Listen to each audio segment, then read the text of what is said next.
Hi guys, it's your girl Francesca. Welcome to another episode of Conversations with Francesca. We're still in our parenting series. We're still talking about parenting. We're still talking about the good and the bad, the things to do, the things to avoid. In my last episode, I focused on the effects of bad parenting on the life of a child. Today, I'm going to be looking at biblical examples of good parents and bad parents. And one of the reasons why I wanted to do this is just so that we'll gain scriptural perspective. We'll see that some of the things that I talked about in last two episodes are not peculiar really to us today. There are some of the things that people before us that they've encountered. Some of them fell to it, some of them were able to survive, some of them were able to raise amazing humans. Okay, so today we're looking at bad parents in the Bible, and then we'll also do a flip side and look at some good amazing models of parents in scripture. Okay, one of the very first person that I want to look at is our father of faith, and that's Abraham. Abraham. I know some of us might be wondering what did Abraham do?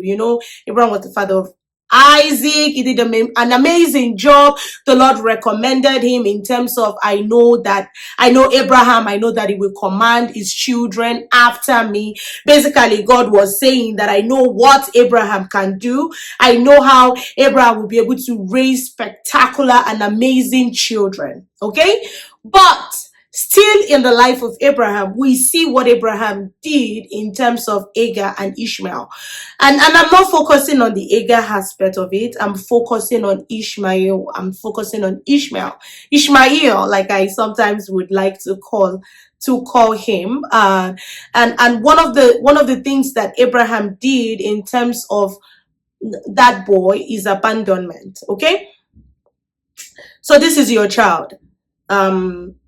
Ishmael was Abraham's first child, really, in quotes. Of course, not by design, it was by human error. Sarah decided to in her wisdom help God. But of course, the product was Ishmael. Ishmael came into the picture, and Abraham succumbed to the dictates of his wife and sent Ishmael away. That's a form of abuse. Abraham basically ticks that box of abuse in terms of abandonment. That child was abandoned. Regardless of how we look at it, we know that in terms of scripture, we know what God specifically said to Abraham in terms of who his heir would be, but he still abandoned Ishmael. If we're to look at it in the sense of what it means to be a good and a bad parent, and that's something that we want to avoid. And I'm thinking to myself that what if Abraham had kept Ishmael? What if Abraham had asked God, okay, can I raise this child with Isaac? Of course, we don't know if that was a possibility, but I'm just thinking random thoughts now. What if that had occurred? Really, what would have happened?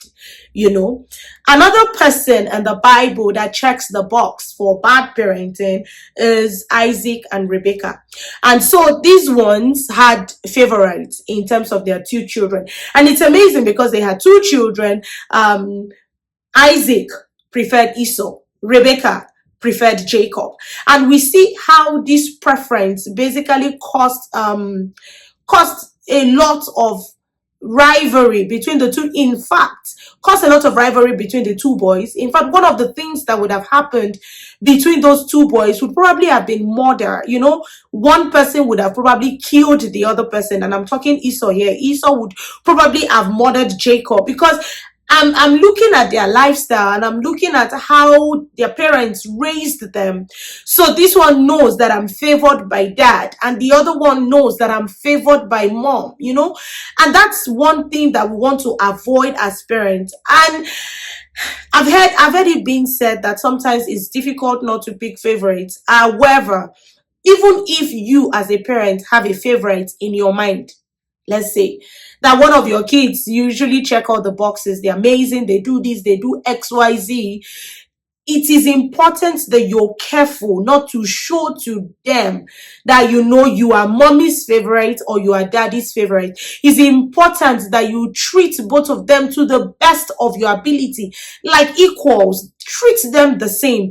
You don't want one child growing up with a lot of emotions that, oh, I was never loved in this home, feeling very bitter about the way one of the children or one of their siblings are more favored than them. We see that in the life of Jacob and Esau, and we see the rift that it caused between these two boys. We see that at some point Jacob had to leave, obviously, because he wasn't sure what his brother was going to do to him, especially after he had stolen the blessing that belongs to the firstborn. So we want to avoid some of these pitfalls and raise our children in an environment where they see each other as siblings, loved equally by mom and dad, loved equally by their parents. As much as we are able to, we must show them that we are not favoring child A over child B. Another parent in the Bible that takes the box, for bad parenting is Eli. And I know a lot of us know that. I know that a lot of us already know in terms of Eli, what Eli did, and what Eli did wrong and what you're supposed to do right. One of the things that gets me in the life of Eli is because by choice, God decided, to basically pick Eli and his family to be priests. Okay. And then it was supposed to be a generational thing. So after Eli, his sons were going to assume the same position. They were just going to basically take over from their father and become priests too, serving before the Lord. And scripture did say that when Eli's children did wrong, Eli did speak to them, you're doing something wrong. However, Eli refused to discipline them. Back in the day, there were specifics that needed to be done when somebody was doing something incorrectly. And Eli failed to do the same thing to his children. Then it was clear, there were specific wrongs that you could not do in those days back in Israel, right? There were things that you could do that would qualify you for XYZ punishment. Eli knew this. He willfully ignored his children's wrongdoing. I think it was in 1 Samuel 3:13 that the Lord basically spoke about Eli willfully ignoring what his children were doing. And the reason the Lord described it as willful ignorance was because he failed to appropriate the right punishment towards his children. And here we're talking discipline. Now, of course, there will be an entirely an episode that we devote to discipline. What is appropriate discipline? What should we be doing? When we're raising our children, what are we supposed to use in measuring some discipline? There are some that are excessive.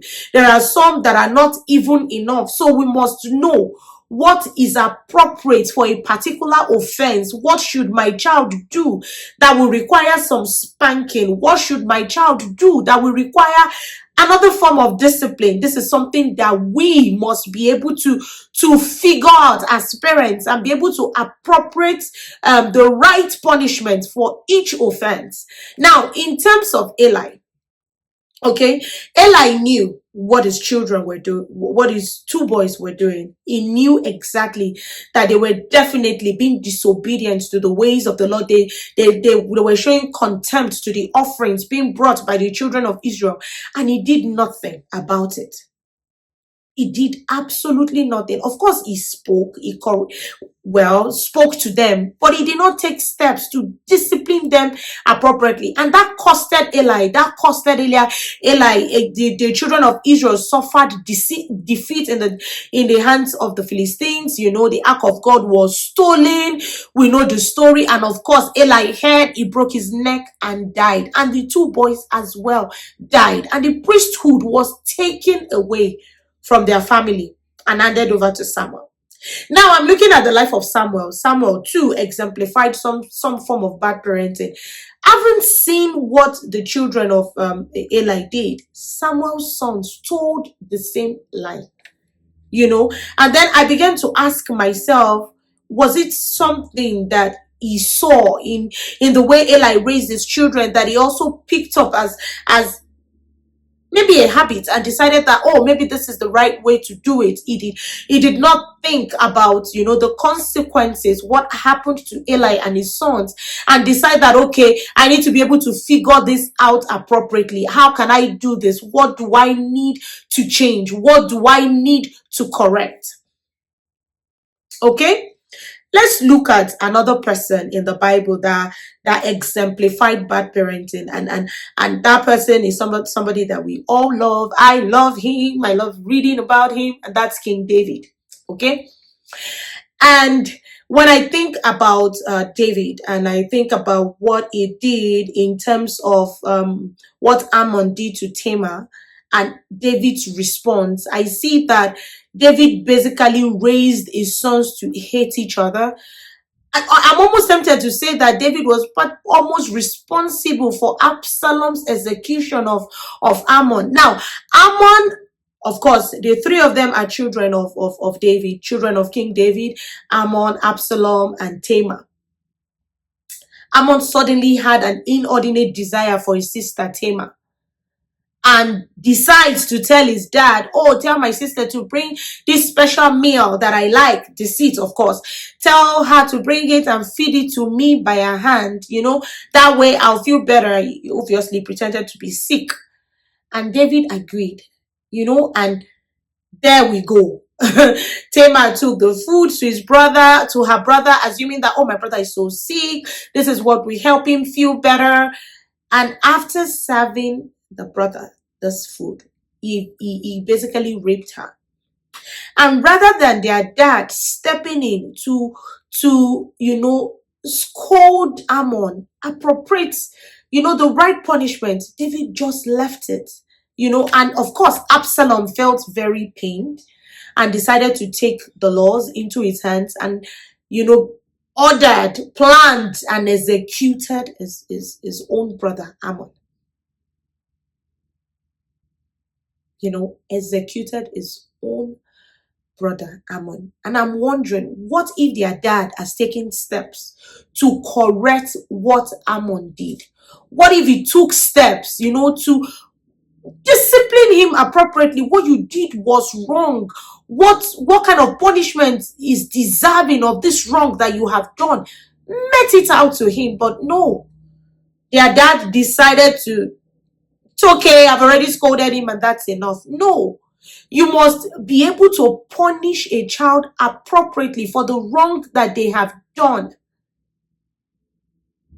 Bible says that a child whom the father loves, the father corrects. So if you willfully turn a blind eye to the things that your children are doing, or that your child is doing, you are inadvertently, perhaps unknown or unknowingly to you, digging their grave, because at the end of the day, somebody is going to take it upon themselves to met out the appropriate punishment, and then you will not be there to stand and say, oh, this is excessive or this is appropriate. So it's good to just make sure that when a child does something wrong, figure out the appropriate discipline and carry it out. I remember a story that my mom used to say. I don't know if it's real. Some of us might probably know the story. That a young man was convicted, I think either for robbery or murder or something like that. And on the day of his execution, he was going to be executed by hanging, capital punishment back in Nigeria. He was going to be executed by hanging. And on the day of execution, his mom was there. And then he said, oh, mom, I want to say a few words to you before, they execute me and all that. And then his mom went closer, thinking that maybe he wanted to say something nice to her or anything like that. And he bit off his mother's ears. Yes, you heard me. And when he bit off the mother's ears, they were like What is wrong with you? You are basically facing execution. You are going to die, and here you are committing another offense. And he said, the reason I'm biting off this woman's ear is because when I was doing the wrong things, when I would bring back things that did not belong to me, she never said a word. She basically felt, oh, my child is smart and everything, until I graduated to becoming an armed robber. And I started killing people and taking their things. And he basically cursed the mom, regretted that he proceeded from her, and I'm sure the mom is going to live with that regret for the rest of her life if it was a true story, of course. And I think one of the reasons why my mom usually shares that story is to tell me that the reason I'm correcting you is because I don't want this kind of story to repeat itself. And we must take your responsibility as a parent seriously. You are a parent because you know what to do better than your kid.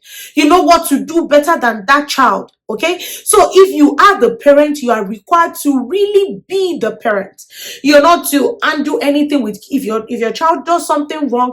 Appropriate the right discipline there and then, and make sure that it doesn't repeat itself. And I'm not saying that there are no parents that they've done the best that they can and the children still choose to be who they are. There are, of course, absolutely.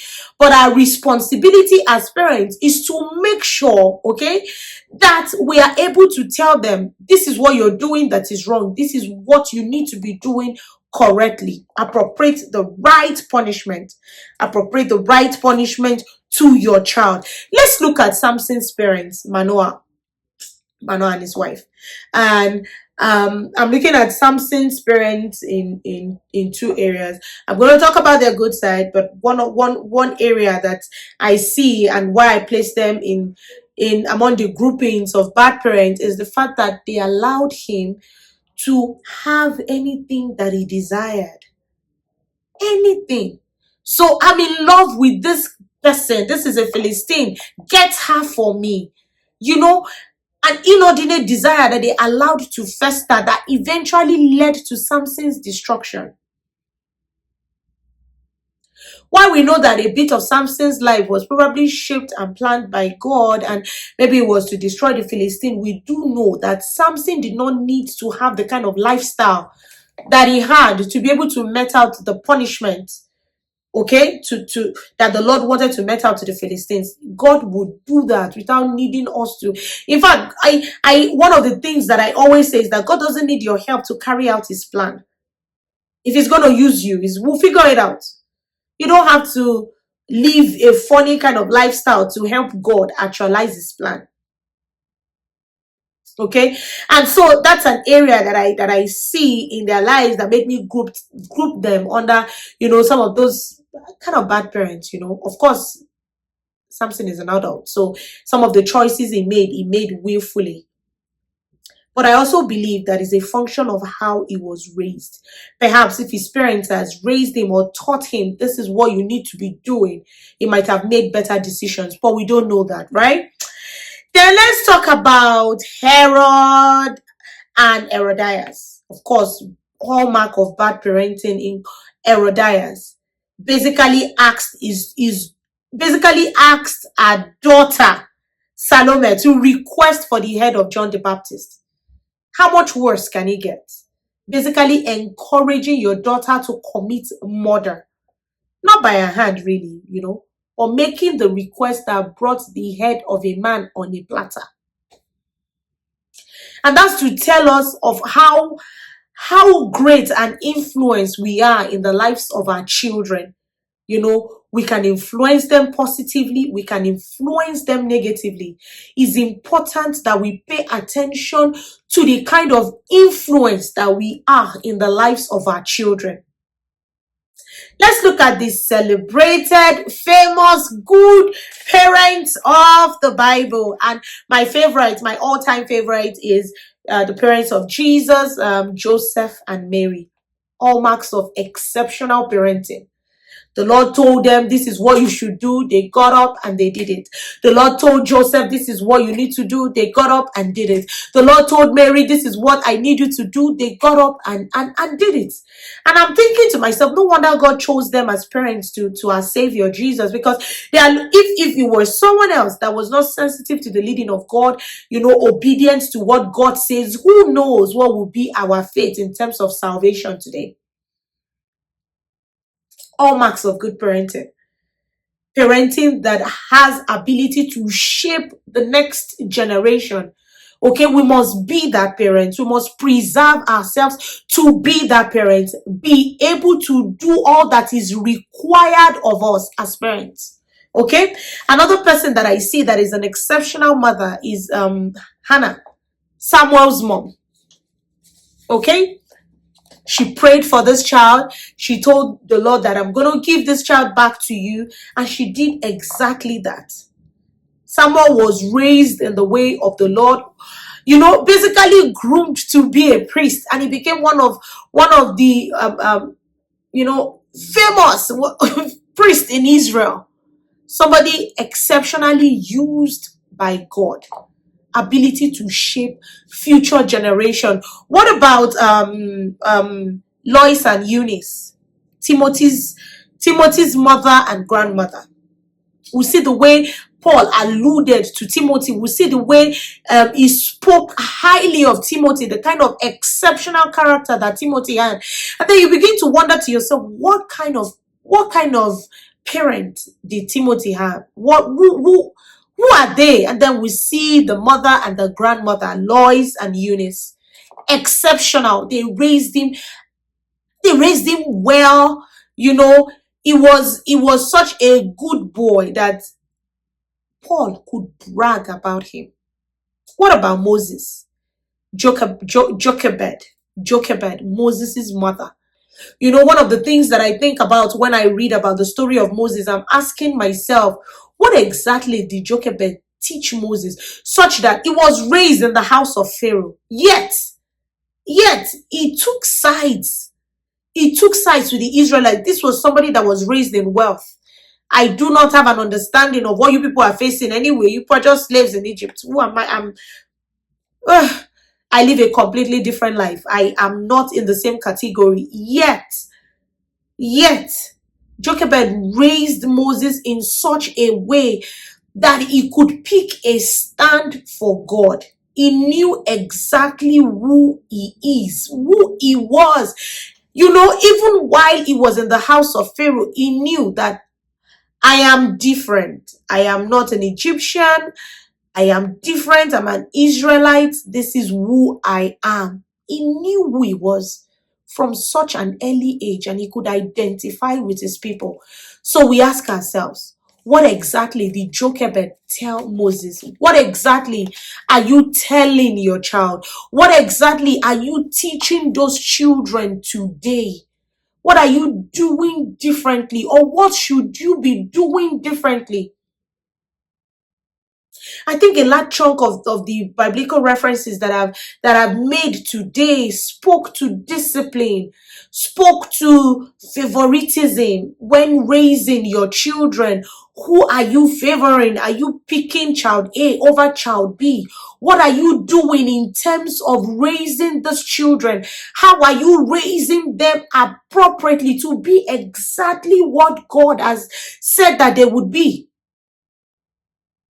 I said in my last episodes that, like talents, these children has been placed in our hands to raise. At the end of the day, the Lord is going to ask us, what exactly did you do? What exactly did you do with these children that I committed into your hands? It's also important that we understand that there's a place of God. Raising a child is no means meal. I say this a lot, and I cannot overemphasize on this. It is a lot of work. But I know that partnering with God is what makes it easy. So raising your child with God's help will be easy, provided you decide to partner with him to help you raise these children. Okay, this is where I will draw the curtains on this episode. Basically, this episode we just looked at biblical examples of parents that we can describe as bad parents, either based on what they did, what an action that they took, or something that they did that places them in that box of bad parenting. And then we see the ones that they ticked all the boxes, they were exceptional in raising their children. That's basically what we considered today. In my next episode, I'm going to be looking at recovering from the hurt, the abuse of bad parenting. And this one, I'm going to be speaking to the children. So yes, you've been a victim of bad parenting. Yes, you faced trauma. Yes, you faced abuse. How do you recover from this? There is healing. There is hope. Next episode, we're going to be looking at the healing and the hope that is available. Until next time, enjoy the episodes on Conversations with Francesca. If you haven't followed us, please do so. If you haven't liked our videos, if you're not following us on Facebook, Instagram, TikTok, this is a cue to do so. If you have any topics specifically that you would like me to share, please feel free to drop a comment and I will jump on it. Till I see you next time, this is my podcast. Have a wonderful rest of the day. Take care.